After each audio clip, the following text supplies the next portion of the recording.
Capítulo 16. Dicotomía complementaria. La teoría cognitiva identifica y describe el funcionamiento de las personas según una serie de esquemas presentados en pares de opuestos. Desde este marco teórico existen 6: control-descontrol, aceptación-rechazo, éxito-fracaso, salud-enfermedad, autonomía-dependencia y ganancia-pérdida. De este modo, según el esquema que se observe en mayor grado en la personalidad de cada uno, las características y los síntomas que se advierten referirán a un trastorno o problemática diferente. A su vez, otro de los conceptos nodales de la teoría cognitiva es el de pensamientos automáticos. Se trata de aquellos que están dentro de uno y se repiten sin ser pensados, cuestionados o del todo consciente. Estos pensamientos están determinados por el esquema que predomina en cada uno y este se conforma según una serie de aspectos: la personalidad de base y las primeras experiencias de vida, lo aprendido de aquellos adultos significativos y la experiencia personal.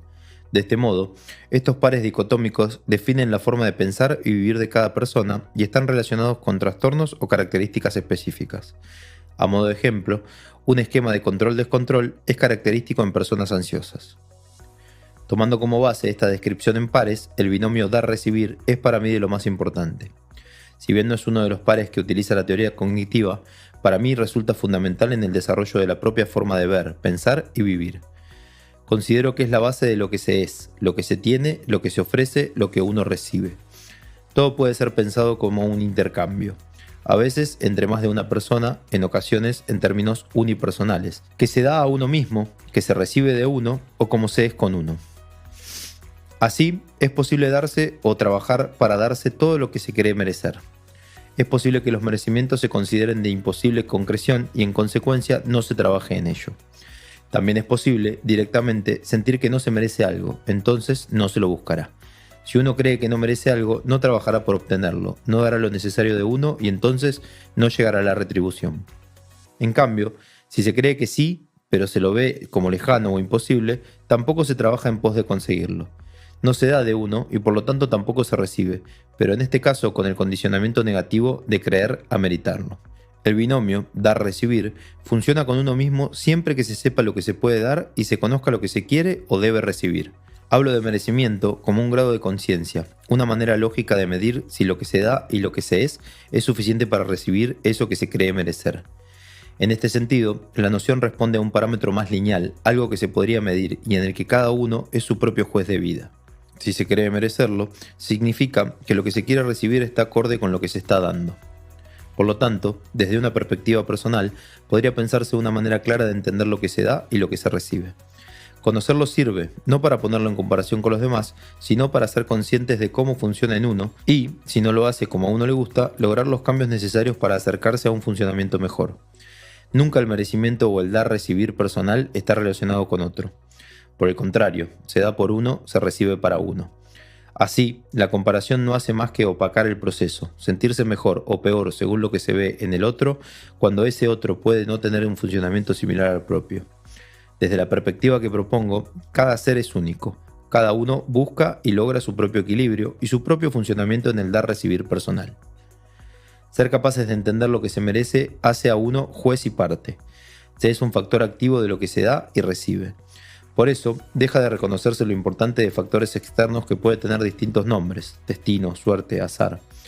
No obstante, cuanto más responsable y activo se es, menos lugar queda para los factores externos.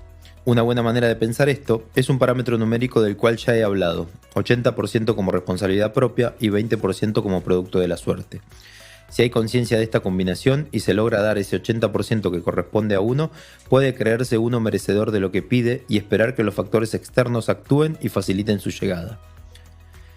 Una frase que expresa con nitidez esta idea es la de que la suerte te encuentre trabajando. Acá uno debe hacer lo que corresponde y crea necesario para alcanzar sus objetivos. En mi gusto futbolero, siempre pienso esto como un equipo que juega bien, que tiene un 80% de responsabilidad cubierto. ¿Esto asegura siempre un triunfo? Claro que no. Por eso, se entiende el funcionamiento de este 100% con un 20% fuera del propio control. Se trata de los factores externos. Si influyen de manera negativa, ese equipo puede perder el partido aunque juegue muy bien, posea la pelota y desequilibre al rival. Si ese equipo logra mantener el nivel durante un plazo largo, posiblemente obtenga más triunfos que derrotas. Es decir, es más probable ganar si se da todo y se cumple con el 80% de responsabilidad propia. Si se trasladan estos porcentajes a la vida propia, se puede pensar en cuántas veces se llega a dar ese 80% que corresponde a uno. Si el 20% corresponde a factores externos y uno por fiaca, por falta de motivación o por falta de compromiso da un 40%, está siendo responsable de no alcanzar ese 100%. Por lo tanto, el merecimiento aquí será diferente. Un dicho que se escucha con frecuencia es "como me gustaría ganarme la lotería", y siempre que lo escucho intervengo con una pregunta: ¿a qué número jugaste? Muchos me miran con sorpresa porque no lo hicieron. De quienes desean ganarse la lotería, la mayoría no juega. ¿Cómo puede pretender ganarse un juego si no se hace lo que corresponde a uno y se permanece en el 0% respecto del 80% que es responsabilidad de uno? Aunque tenga toda la suerte del mundo y ese 20% de factores externos actúen a favor, no es posible ganar la lotería si no juego. Esta actitud se repite mucho.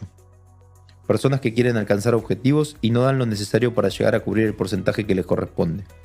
Si uno se considera actor protagonista y responsable de su vida, podrá enfrentar cualquier situación buena o mala que le toque vivir. Así es importante pensar siempre en el 80% que corresponde a uno. En este esquema, o par, el dar y recibir, cuanto más se da, más se merece recibir. Lo demás es externo. En este punto es donde me apoyo en la confianza en el universo. Creo que la ley de atracción es funcional al accionar propio. Desarrollé con palabras propias a qué refiere este concepto. Las personas tenemos la capacidad de generar, por medio de nuestros pensamientos, una vibra u onda que atrae lo que pensamos. Respecto de la responsabilidad propia y volviendo a la ecuación 80 y 20, creo que no es con pensamientos como se da la atracción, sino que se genera a partir de aquellas cosas por las que trabajamos, en las que ponemos nuestra energía. Entonces, si los pensamientos y actos propios están en sintonía, se genera una atracción y el universo se encarga de que las cosas lleguen. La ley de atracción originalmente habla solo de pensar en algo y atraerlo. Prefiero creer en la atracción como un cúmulo de cosas, pensar en algo, poner energía propia en ello, trabajar para conseguirlo. Si esto fluye en una misma sintonía, el universo se encarga de dar lo que se necesita para alcanzar ese objetivo.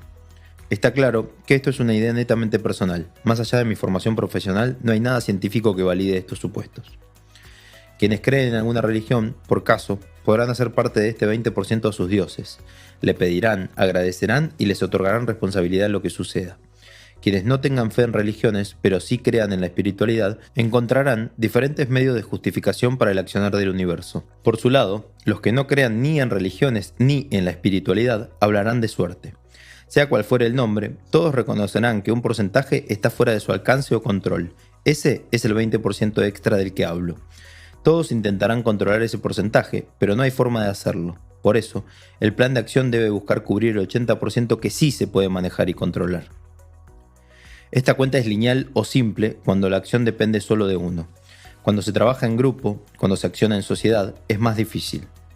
Por eso sucede que uno se encuentra más a gusto con aquellos que están en la misma sintonía, quienes entienden las cosas del mismo modo, quienes viven según la lógica que se asemeja a la de uno, los que tienen emociones parecidas a las propias. Si uno se rodea de personas que están en una misma sintonía, los objetivos van a ser más fáciles de alcanzar.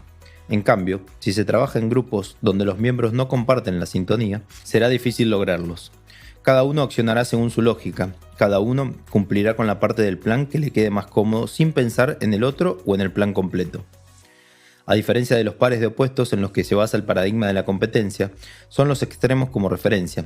El binomio, dar y recibir, es un par de funcionamiento con crecimiento simétrico o parejo. Considerando nuestro accionar como lo que alineará o deliberará lo que se recibirá, entonces lo merecido o la atracción no se basa solamente en los pensamientos, sino que hace bases en las acciones. Desde esta premisa, se trata de sostener un protagonismo claro y consciente de la imposibilidad de control total. Los factores externos no son controlables, los que sí lo son dependen de uno, y no son pocos.